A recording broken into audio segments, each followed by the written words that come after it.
Gold prices erased a small bounce from one-week lows in London trade Thursday, holding $20 per ounce below the $2,000 mark as speculation in Comex gold futures retreated despite fierce fighting between Hamas terrorists and Israeli forces in Gaza, a further drop in bond yields, plus mixed US jobs and economic data, following yesterday's signal from the Federal Reserve that it is done raising overnight dollar interest rates to fight inflation.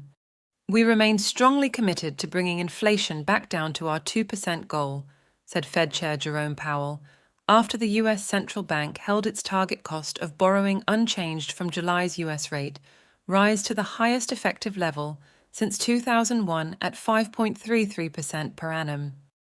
The fact is, the committee is not thinking about rate cuts right now at all. We're not yet talking about rate cuts.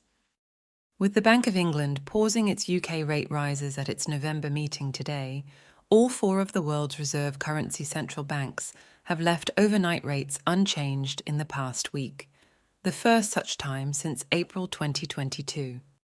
After Comex futures showed a near-record jump in new bullish gold bets on last week's data, Tuesday saw the sharpest decline in Comex gold open interest, meaning the total number of gold futures contracts now open in more than 2 weeks, down 0.9% from Monday, but still nearly 1/10 that larger than the eve of Hamas the 7th of October atrocities.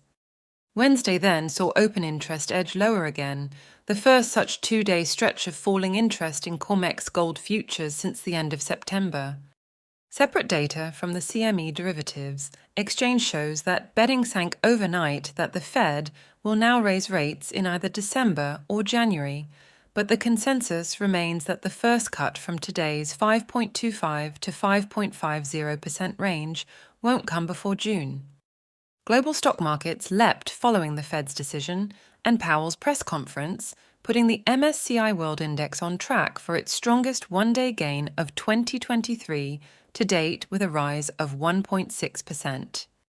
Longer-term US, Euro, UK, and Japanese borrowing costs all fell hard in contrast on Thursday after the last week's inaction from their central banks, wrinkled only by the Bank of Japan loosening its control over 10-year Japanese government yields, allowing them to reach decade highs above 0.96% per annum before falling back towards 0.90% today.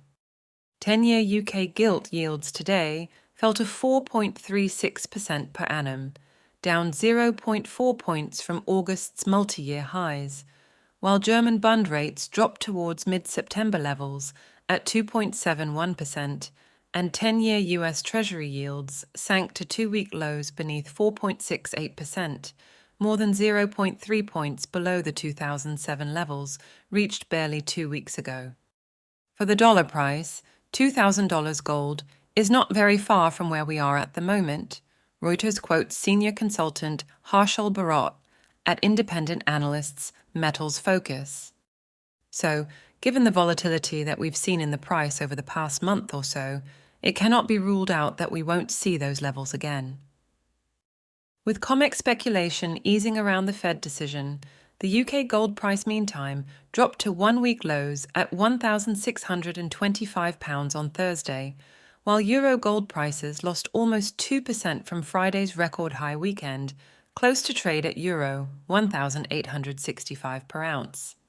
Silver prices also dropped Thursday, losing 40 cents to trade near Tuesday's one-week lows around $22.69. "We are at the height of battle," said Israel's Prime Minister Benjamin Netanyahu today, as Israeli forces pushed into Gaza City, repeating a phrase he used in May this year to describe a bombardment, which at the time he called the hardest blow ever known by Hamas, the Islamic Jihad group behind 7th October's atrocities in southern Israel. With European Central Bank interest rates now the highest ever in the 20-nation currency union's 25-year history, Germany's unemployment rate rose in October to 5.8%, new data said Thursday. US firms plan to make fewer job cuts than analysts expected last month, the Challenger report said, while total vehicle sales slowed only slightly, and factory orders from September came in higher than forecast. But ahead of tomorrow's key U.S. non-farm payrolls report, both initial and continuing jobless benefit claims rose on the latest weekly figures, while unit labor costs for the July-September quarter showed a surprise drop.